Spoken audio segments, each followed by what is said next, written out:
Hello everyone. हम लोग जो है इस वीडियो लेक्चर में बात करने वाले हैं किस सब्जेक्ट के बारे में, इन्वायरमेंटल इंजीनियरिंग सब्जेक्ट के बारे में बात करेंगे सर। और इसमें हम लोग जो है 2024 का पीवाईक्यू सॉल्यूशन देखेंगे।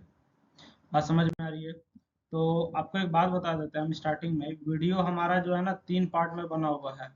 आप एग्जाम से पहले सारा पार्ट देख लीजिएगा और इसमें पार्ट 3 जो है ज़्यादा इम्पोर्टेंट है। बात समझ में आ रही है? पार्ट 3 ज़्यादा इम्पोर्टेंट है, एग्जाम से पहले आप सारा पार्ट देख लीजिएगा। ठीक है, चलिए। तो यहाँ से हम लोग देखते हैं, पहला सवाल हमारा क्या कहता है। As per IS 1172/1963 water required per head per day for average domestic purposes. Per head per day कहने का मतलब एक आदमी एक दिन में कितना पानी इस्तेमाल करेगा वो आपको बताना है। तो एक आदमी एक दिन में 135 लीटर पानी इस्तेमाल करेगा। बात समझ में आ गई? एक आदमी एक दिन में 135 लीटर पानी इस्तेमाल करेगा। बात समझ में आ गई? ठीक है, चलिए। उसके बाद अगला सवाल है जो है वो हमारा क्या कहता है।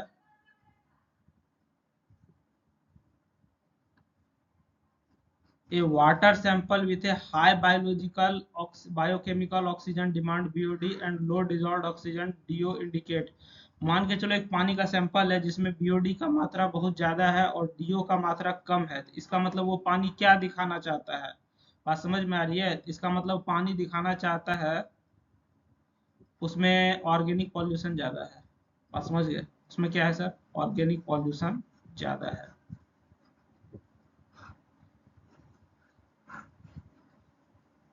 ठीक है, चलिए। अगला सवाल क्या कहता है। when source of previous strata the surface of water surrounding the well is at atmospheric pressure। ठीक है, तो उस कुआं को क्या कहते हैं? ठीक है, एक चीज याद रखिएगा, जैसे ही बात एटमॉस्फेरिक प्रेशर का कहेगा, ठीक है, जैसे ही आपके सामने बात एटमॉस्फेरिक प्रेशर का आ जाएगा तो आपको आंख बंद करके बता देना है कि सर उसमें ग्रेविटी होगा। ठीक है, जहां एटमॉस्फेयर आया वहां पे हमारा क्या आ जाएगा? ग्रेविटी आ जाएगा। तो इसका जो है इसको मन में बैठा लीजिए, इसका आंसर क्या हो जाएगा? ग्रेविटी वाल हो जाएगा। ग्रेविटी वाल कहते हैं, ग्रेविटी वेल हो जाएगा। चलिए, अगला सवाल क्या कहता है। The critical settling velocity in A sedimentation tank is calculated based on. Critical settling velocity sedimentation tank में किसके आधार पर कैलकुलेट किया जाता है सर? तो फ्लो रेट ये तो नहीं हो जाएगा, टैंक विड्थ दिया हुआ इसमें। Surface area and flow rate, इसमें surface area and flow rate होना चाहिए। ठीक है, इसका आंसर जो है 3 इसका सही आंसर हो जाएगा। बात समझ गए? चलिए ठीक है। अच्छा, एक बात आपको बता देते हैं, अगर आपको लगता है किसी भी क्वेश्चन का आंसर जो है कुछ और होगा तो आप वैलिड प्रूफ के साथ हमको दिखाइए कि सर इसका ये आंसर होगा। आप हमको कमेंट में, चैट पे, कॉल पे, व्हाट्सएप पे, जैसे भी हो आप हमको ये बात बता सकते हैं, कोई दिक्कत नहीं है। ठीक है, यहाँ से हम लोग आगे बढ़ते हैं। अगला सवाल क्या कहता है। अगला सवाल कहता है the effectiveness of UV disinfection decreases significantly when. ठीक है, यूवी डिसइंफेक्शन मतलब जैसे हमारा पानी में बहुत सारा जो है पैथोजेंस पाया जाता है, बैक्टीरिया वगैरह पाया जाता है। ठीक है, तो ये सबको मारने के लिए हम लोग सर कई तरह का डिसइंफेक्शन इस्तेमाल करते हैं। उसमें से एक चीज है हमारा यूवी। यूवी मतलब हो गया अल्ट्रा वायलेट रेज। बात समझ गए? तो ये हमारा जो है डिक्रीज कब करेगा? ठीक है, जब आपका टर्बिडिटी जो है 5 NTU से ज्यादा होने लगेगा तो ये हमारा डिक्रीज करना शुरू कर जाता है। ठीक है, 5 NTU से ज्यादा टर्बिडिटी है, इसका मतलब क्या? पानी बहुत ज्यादा गंदा है। तो मेरे अनुसार इसका आंसर क्या हो जाएगा? Turbidity exceeds 5 NTU। अगला सवाल क्या कहता है। अगला सवाल कहता है according to WHO what is the permissible chloride content in drinking water. Drinking water में परमिसिबल क्लोराइड कंटेंट क्या है? ठीक है, तो WHO के अनुसार ये 200 mg पर लीटर है।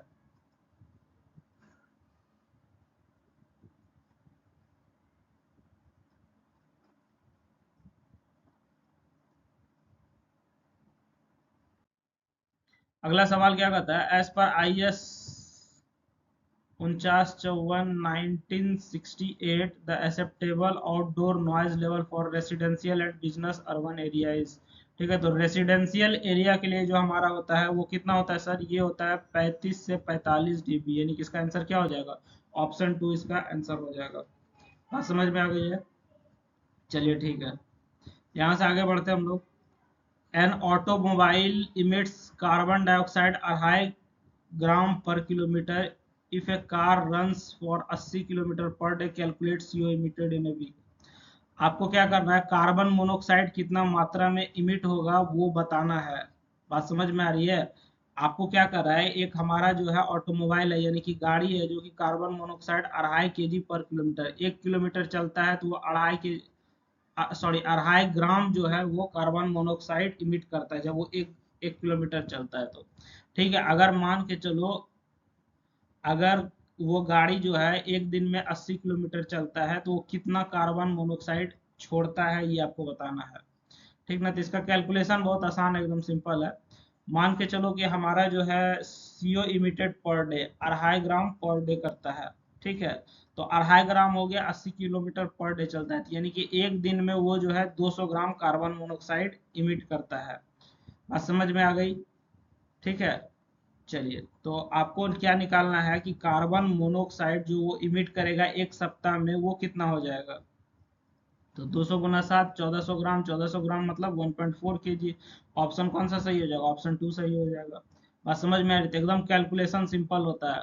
ठीक है, अगर आपको ये बात समझ में आ गया है तो वीडियो को लाइक करके कमेंट में थैंक यू लिख दीजिएगा। बात समझ में आ रही है? चलिए यहाँ से हम लोग आगे बढ़ते हैं। तो इस क्वेश्चन का हमारा जो है सही आंसर क्या हो जाएगा सर, इस क्वेश्चन का सही आंसर हमारा हो जाएगा ऑप्शन 2, 1.4 kg। यहाँ से आगे बढ़ते हैं। अगला सवाल क्या कहता है, what is the most common secondary pollutant in automobile emission. Automobile emission में सबसे कॉमन सेकेंडरी पॉल्यूशन क्या है, तो आंख बंद करके पैन मार दीजिएगा। बात समझ गए, सही हो गलत उससे मतलब नहीं है, पैन मार दीजिएगा। चलिए यहाँ से हम लोग आगे बढ़ते हैं। DBA scale is, dBA scale जो है वो क्या होता है, लॉगरिथमिक वेटेड स्केल है ह्यूमन हियरिंग के लिए। ठीक ना, डीबीए स्केल क्या है सर, लॉगरिथमिक वेटेड स्केल है ह्यूमन हियरिंग के लिए। इसका सही आंसर क्या हो जाएगा, ऑप्शन 1 इसका सही आंसर हो जाएगा। ठीक है, तो यहाँ पे आके आपका एमसीक्यू होता है समाप्त। बात समझ में आ गई? अब देखिएगा, अगर आपको इस चीज का पीडीएफ चाहिए ना, ठीक ना, आपको इस चीज का पीडीएफ चाहिए तो आपको ये पीडीएफ कहाँ मिलेगा, हमारे ऐप पे मिलेगा, या नहीं तो हमारा टेलीग्राम ग्रुप, ये चैनल जो भी है उसको आप ज्वाइन कर लीजिए। ठीक है, तो इसका लिंक कहाँ मिलेगा सर, इसका लिंक जो है वीडियो के डिस्क्रिप्शन में मिल जाएगा। ठीक है, चलिए यहाँ से आगे बढ़ते हैं हम लोग।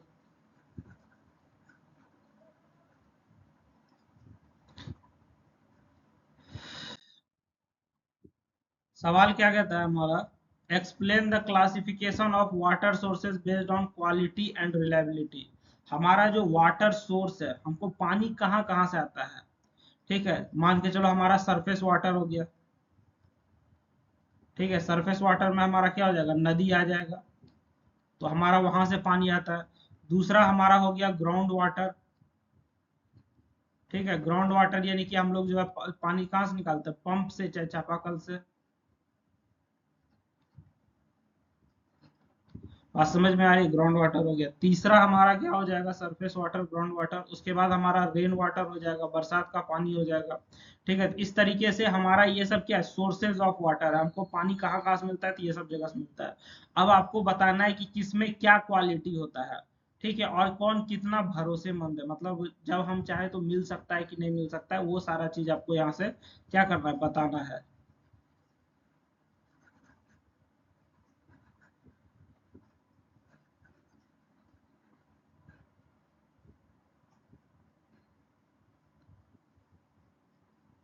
Water sources are classified based on quality and reliability as follows. सबसे पहला हमारा क्या होता है, सरफेस वाटर सोर्स होता है। बात समझ में आ रही है, सरफेस वाटर सोर्स होता है। ठीक है, सरफेस वाटर सोर्स में हमारा क्या होता है, नदी होता है, तालाब होता है। ठीक है,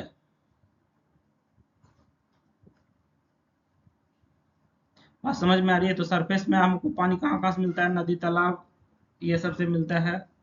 ठीक ना। और क्वालिटी का अगर बात किया जाए तो ये सबसे जो पानी मिलता है इसमें हमारा जो है सस्पेंडेड इम्प्योरिटीज होता है, बैक्टीरिया होता है और ऑर्गेनिक मैटर होता है।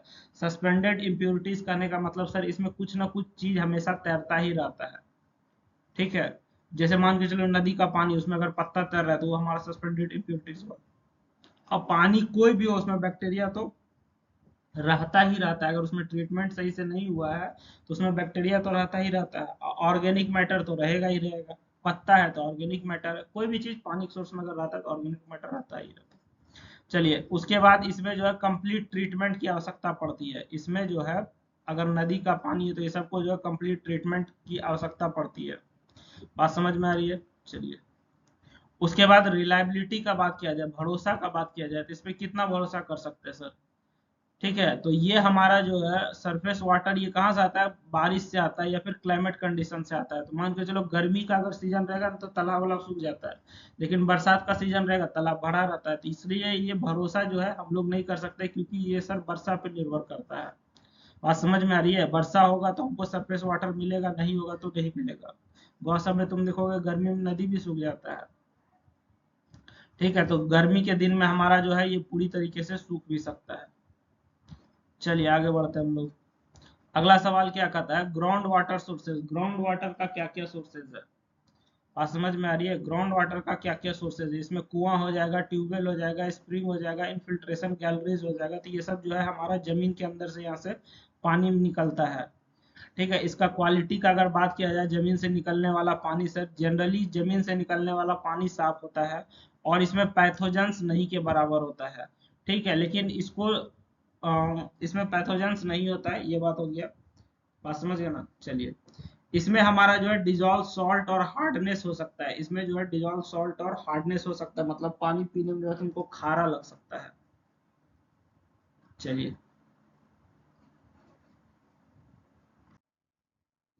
अगला बात करेंगे सर, इसका रिलायबिलिटी का बात करेंगे। ठीक ना। रिलायबिलिटी का अगर बात करेंगे सर तो ये ज्यादा रिलायबल है पूरे साल तक। जमीन के अंदर से जो पानी आता है इसको आप सालों भर निकाल सकते हैं। बात समझ में आ रही है? और इसको सीजन से उतना कोई लेना देना नहीं पड़ता है। ठीक है, तुम सालों भर पानी यहाँ से निकाल सकते हो। अगला हमारा जो है वो क्या है सर? अगला हमारा है बरसात का पानी, रेन वाटर। रेन वाटर का क्या कंडीशन है sir? Collected from roof tops और कैचमेंट एरियाज। रेन वाटर जो है रूफ टॉप और कैचमेंट एरिया से कलेक्ट किया जाता है। ठीक ना। इसका क्वालिटी का अगर बात किया जाए, initially pure but may collect dust and contaminants from atmosphere and roofs. ठीक है, क्वालिटी का अगर बात किया जाए तो ये इनिशियली शुरुआत में प्योर होता है। बात समझ में आ रही है? और इसमें कॉन्टामिनेंट्स होता है। ठीक है, बरसात का चीज है तो भाई वर्षा का पानी जब नीचे आएगा तो एटमॉस्फेयर में जो भी गंदगी है, ठीक ना, तो वो सब तो आएगा ही उसके साथ साथ। बात समझ में आ गई? चलिए, रिलायबिलिटी का बात किया जा सके तो ये जो है वर्षा का अगर सीजन रहेगा तो तभी बरसात का पानी आएगा। गर्मी में तो बारिश होता नहीं है, ठंडा में तो होता नहीं है, बरसात का सीजन रहेगा तभी होगा। तो ये जो है सिर्फ आपका बारिश के सीजन में ही पानी मिलेगा आपको। उसके बाद हमारा आता है सी वाटर। सी वाटर में ना समुद्र का पानी। ठीक है, तो समुद्र का पानी क्या है? अगर हमको ओशियन और समुद्र से पानी मिल रहा है तो वो हमारा क्या है? सी वाटर है। इसका क्वालिटी का अगर बात किया जाए सर तो इस बहुत ज्यादा नमकीन होता है। ठीक है, और डायरेक्ट आप उसको कंज्यूम नहीं कर सकते हैं। बात समझ में आ रही है? इसमें जो है आपको डिसैलिनेशन ट्रीटमेंट देना पड़ेगा। रिलायबिलिटी का अगर बात किया जाए, evidently available in coastal areas. Coastal area में जो है ये, बात समझ में आ रही है? कोस्टल एरिया में जो है ये बहुत ज्यादा मात्रा में पाया जाता है। ठीक है, मेजो धरती पर मेजोरिटी हिस्सा तो हमारा जो है पानी ही है ना। ठीक है, लेकिन वही है कि पीने वाला सही से पानी नहीं है। समझ रहे हैं ना? चलो, classification based on reliability. Reliability के आधार पे हमारा क्या क्लासिफिकेशन है? रिलायबिलिटी शब्द जो है इसका मतलब क्या होता है? भरोसामंद। जब चाहे वो हमको साथ दे दे, काम दे दे, उसको हम लोग भरोसामंद कहते हैं। बात समझ में आ रही है? तो इसके आधार पे हमारा जो है चार कैटेगरी में बटा हुआ है। पहला क्या है sir? Perennial sources. Perennial sources कहने का मतलब होता है ऐसा पानी का स्रोत जो कि हमको सालों भर साथ देता है। जैसे घर में लोग बोरिंग करा लेता है तो जनरली जो है बोरिंग सालों भर साथ देता है। बात समझ रहा है ना? उसके बाद जो है सीजनल सोर्सेज, सीजनल सोर्सेज करने का मतलब जो है जो कि सीजन सीजन पे आता है। Supply water only during certain seasons, मतलब अगर वो पानी आपको जो है सीजन के अनुसार मिल रहा है तो उसको हम लोग सीजनल सोर्सेज कहते हैं। फिर हमारा आता है रिलायबल सोर्सेज, रिलायबल सोर्सेज मतलब वो सोर्स जो कि हमारा लगातार पानी दे रहा है और उस पर हम लोग निर्भर रह सकते हैं। उसके बाद आता है अनरिलायबल सोर्सेज, मतलब हमारा जो है ऐसा सप्लाई जो कि हमारा मौसम के साथ आता है, जैसे बरसात का पानी आ गया।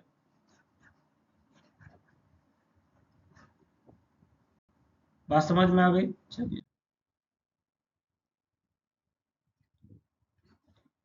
Calculate the per capita demand if A town has 50,000 people consumes 10 million litres of water daily.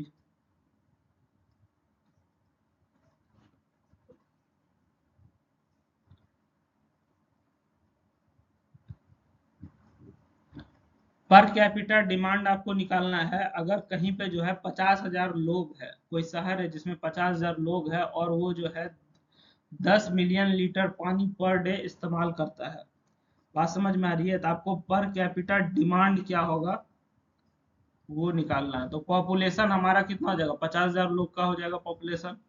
दूसरा हमारा क्या है सर कि टोटल डेली वाटर कंजम्पशन, एक दिन में जो है हम लोग 10 लाख लीटर जो है पानी इस्तेमाल कर रहे हैं। बात समझ में आ रही है? एक दिन में 10 लाख नहीं है, हम लोग एक दिन में जो है 1 करोड़ लीटर पानी इस्तेमाल कर रहे हैं। तो इसको कैलकुलेट करने का फॉर्मूला क्या हो जाएगा, जैसे मिलियन लिखा होता है ना, तो इसको हम लोग 10 पर पावर 6 से दिखाते हैं। बात समझ गया ना? तो हमारा जो है एक शहर है जिसमें कि 50,000 लोग रहता है, एक दिन में इतना पानी खर्च कर रहा है। ठीक है, तो तुमको अगर कैलकुलेट करना है कि एक आदमी कितना पानी खर्च कर रहा है, तो इसके लिए तुम क्या करोगे, डिवाइड करोगे। बात समझ में आ रही है? इसमें तुम क्या करोगे, डिवाइड करोगे कि टोटल जो है पानी इतना जा रहा है, इसको डिवाइड किससे करोगे, इसको डिवाइड करोगे किससे, मतलब एक कितना पॉपुलेशन है उससे।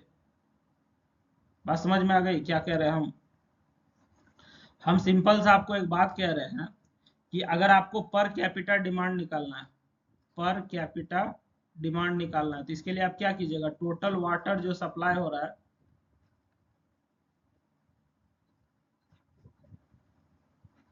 ठीक है, इसमें डिवाइड लगाइएगा किससे, पॉपुलेशन से।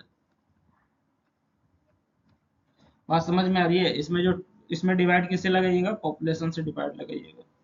ठीक ना? तो ये आपका क्या हो जाएगा,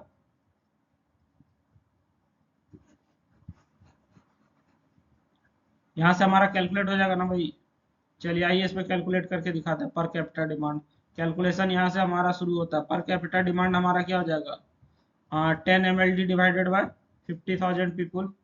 तो ये हमारा क्या हो जाएगा, 200 लीटर पर पर्सन पर डे, मतलब एक आदमी एक दिन में 200 लीटर पानी जो है इस्तेमाल कर रहा है। ठीक है, तो इस तरह का जो न्यूमेरिकल एग्जाम में पूछता है ये सब तो बहुत इजी रहता है, ये सब में कोई माथा दर्द है ये नहीं है भाई। समझ रहे हैं ना? बशर्ते कि तुम पढ़े हुए लिखे होने चाहिए। ठीक है, पर कैपिटा डिमांड जो है वो 200 एलपीसीडी होता है। बात समझ में आ गई? पर कैपिटा डिमांड कितना हो जाएगा, 200 एलपीसीडी हो जाएगा। ठीक है, तो आपको अगर ये न्यूमेरिकल समझ में आ गया होगा तो वीडियो को लाइक करके कमेंट में थैंक यू लिख दीजिएगा, या फिर बता दीजिएगा कि आप जो है न्यूमेरिकल समझ चुके हैं। बात समझ में आ गई? चलिए ठीक है, यहाँ से हम लोग जो है आगे बढ़ते हैं। देखिए हमारा जो है ये सवाल में क्या कहता है, आपको रैपिड सैंड फिल्टर का डायग्राम बनाना है और उसका पार्ट्स लेवल करना है और फिल्ट्रेशन प्रोसेस भी बताना है। बात समझ में आ रही है? रैपिड सैंड फिल्टर का डायग्राम, ठीक, उसका पार्ट्स को लेवल कीजिए।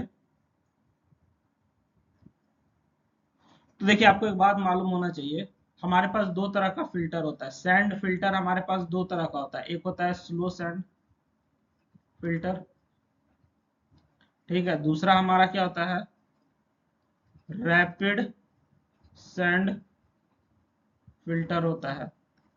तो हमारे पास दो तरह का फिल्टर होता है। बात समझ में आ गई? एक होता है स्लो सैंड फिल्टर, दूसरा होता है रैपिड सैंड फिल्टर।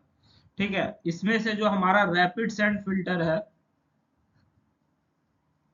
इसमें से जो हमारा रैपिड सैंड फिल्टर है, रैपिड सैंड फिल्टर में क्या होता है कि पानी को तेजी से साफ करने के लिए सैंड और ग्रेवल का जो है लेयर से गुजारना पड़ता है। बात समझ में आ रही है? रैपिड रैपिड करने का मतलब क्या होगा? काफी तेजी से। तो इसमें जो पानी को तेजी से साफ करने के लिए हम लोग सैंड और ग्रेवल का लेयर से इसको गुजारते हैं। तो यहाँ पे देखो ये सब लेयर बिछा हुआ है हमारा। ठीक है, ऊपर में ये जो है, ये तुम हल्का हल्का डॉट वाला सैंड देख रहे हो, नीचे में ये जो बड़ा बड़ा देख रहे हो, ये हमारा ग्रेवल है सर। यहाँ पे पानी हमारा इधर से आता है। ठीक है, यहाँ पे पानी आने के बाद यहाँ स्टोर हो जाता है, फिर इसमें अंदर जाता है, फिर यहाँ से साफ होके हमारा जो है पानी बाहर निकल जाता है। बात समझ में आ गई? चलिए ठीक है, ये बात तो सर हम लोग समझ गए। ठीक ना? अच्छा, आपको एक बात बताते हैं, इसका जो प्रोसेस काम करता है ये क्या होता है सर? सबसे पहले पानी जो है सैंड बेड से पास होता है, जहाँ मिट्टी और इम्प्योरिटीज फंस जाता है। ये जो हमारा सैंड बेड है, ठीक है, तो इसी सैंड बेड से सबसे पहले हमारा पानी पास होता है। तो इस सैंड बेड के ऊपर यहाँ पे क्या होगा? मिट्टी या इम्प्योरिटीज जो होगा वो यहीं पे जम जाएगा, पानी जो है पास होके सिर्फ नीचे जाएगा, बाकी चीज ऊपर जम जाएगा। बात समझ में आ गई? ठीक है। और फिर पानी जो है नीचे लग के अंडर अंडर ड्रेनेज सिस्टम से कलेक्ट होकर बाहर निकल जाता है। यहाँ पे देखो नीचे से पानी ये जो है ना, यहाँ से ये कलेक्ट होकर यहाँ पे बाहर निकल जाएगा। फिल्टर्ड वाटर लिखा हुआ है ना, filtered water to disinfection unit. यहाँ से ये फिल्टर होके ये पानी बाहर निकलेगा, इसको अब हम लोग डिसइंफेक्शन में भेज देंगे। ठीक है। अच्छा, इसका क्लीनिंग के बारे में आपको हम बताना चाहेंगे कि जब फिल्टर हमारा ब्लॉक हो जाता है, जैसे यहाँ से पानी घुसा, यहाँ पे हमारा जो ये सैंड का जो फिल्टर लगा हुआ है, इस पे कचरा भर जाएगा। ठीक है, तो ये जब ब्लॉक हो जाता है तो हम लोग को क्या करना पड़ता है? इसको साफ करना पड़ता है। ठीक है, तो इसको साफ करने के लिए ना हम लोग नीचे से हमारा जो है यहाँ से पानी दिया जाता है, ये है तुम्हारा टैंक, यहाँ से जो है नीचे से पानी दिया जाता है और हवा का प्रेशर मार दिया जाता है, बस जिससे है यहाँ से जो फंसा हुआ चीज है वो हमारा साफ हो जाता है। जो नीचे से पानी दिया जाता है इसको हम लोग बैक वॉशिंग कहते हैं। बात समझ गए? नीचे जो पानी दिया जाता है उसको क्या कहते हैं? बैक वॉशिंग कहते हैं। अच्छा, आपको एक बात बता देते हैं, ये डायग्राम जो है आपके लिए इंपॉर्टेंट रहेगा। ठीक ना? ये जो है डायग्राम, ये आपके लिए क्या रहेगा? डायग्राम इंपॉर्टेंट रहेगा।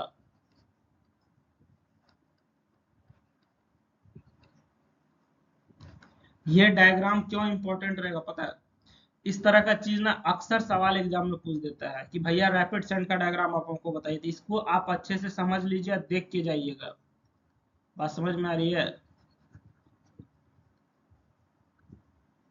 तो मेन पार्ट जो है रैपिड सेंड फिल्टर का हम लोग एक एक करके देखते हैं। सबसे पहला हमारा जो है इनलेट चैनल हो गया, जहां से हमारा पानी घुसता है, ये रहा हमारा इनलेट चैनल।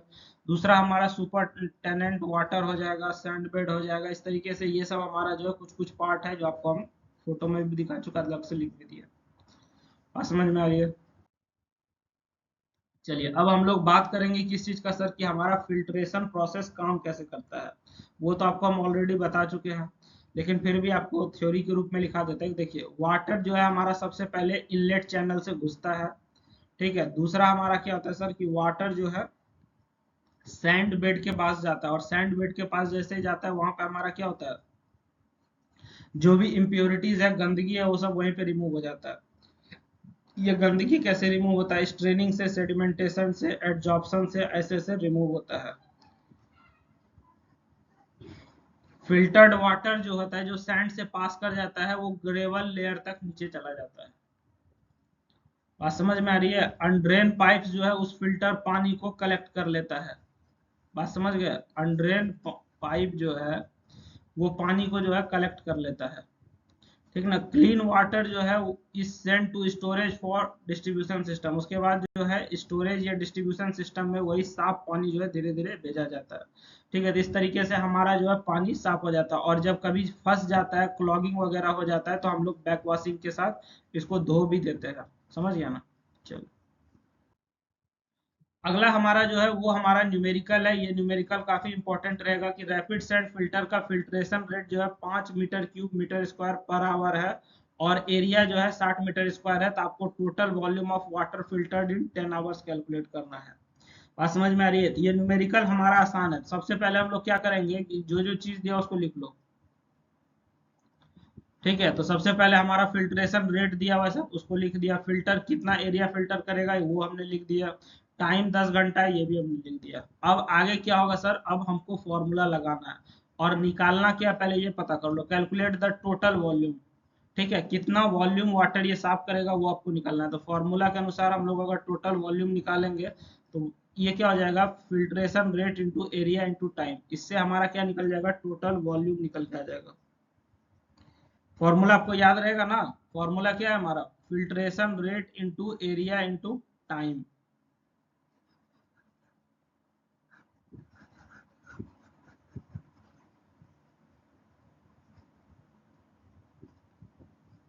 चलिए अगर कैलकुलेशन का बात किया जाए, ठीक है, तो ये हो जाएगा क्या, 5 × 60 × 10। फिल्ट्रेशन रेट हमारा 5 है सर, एरिया 60 है, और टाइम हमारा 10 है, तो यहाँ से हमारा जो है ये साफ हो जाएगा। बात समझ में आ रही है? तो इसका ये हमारा कितना हो जाएगा, 3000 मीटर क्यूब ये हो जाएगा। तो फाइनल आंसर क्या हो जाएगा, total volume of water filtered ये क्या हो जाएगा, 3000 मीटर क्यूब हो जाएगा। टोटल वॉल्यूम जो हमारा पानी साफ होगा वो कितना हो जाएगा, 3000 मीटर क्यूब हो जाएगा। बात समझ में आ गई? चलिए ठीक है। तो यहाँ पे आप देख लीजिए कि अगर इस तरह का क्वेश्चन एग्जाम में आएगा तो आपसे क्या होना चाहिए, एग्जाम में इस तरह का क्वेश्चन आएगा तो आपसे बन जाना चाहिए। बात समझ में आ रही है? ठीक है, तो हमारा ये पार्ट जो है यहीं पे खत्म होता है भैया। ठीक है, आपको किसी भी तरह का कोई भी डाउट हो, बात समझ में नहीं आया हो, तो आप कमेंट, चैट, कॉल, व्हाट्सएप जैसे भी आप पूछ सकते हैं। ठीक है, और हम आपको कहेंगे एग्जाम से पहले ना आपको सारा पार्ट देख लेना चाहिए, पार्ट 1, 2, 3, क्योंकि सब में न्यूमेरिकल्स है। ठीक है, और न्यूमेरिकल्स में क्या पूछ देगा, कैसे पूछ देगा, कहना मुश्किल है। और इस साल का जो क्वेश्चन पेपर है उसको थोड़ा डिफरेंट अप्रोच से पूछा गया है। बात समझ में आ रही है? इस साल का जो क्वेश्चन पेपर है वो थोड़ा अलग ढंग से पूछा गया है, तो आपको इस बात का अच्छे से ध्यान रखना है। बात समझ गए ना? चलिए ठीक है, तो हमारा लेक्चर यहीं पे समाप्त होता है, हम लोग मिलेंगे नेक्स्ट लेक्चर में। समझ गए? और अगर अभी तक आप वीडियो को लाइक करके नहीं किए हैं तो आपको लाइक करके शेयर कर देना चाहिए। बात समझ में आ रही है? ताकि हम नेक्स्ट सब्जेक्ट का भी आपके लिए तैयार कर दें। ठीक है, चलो ठीक है फिर। आई होप कि आपका एग्जाम बहुत अच्छा जाए, आप ज़्यादा से ज़्यादा मार्क्स स्कोर कीजिए। Good luck for your exam.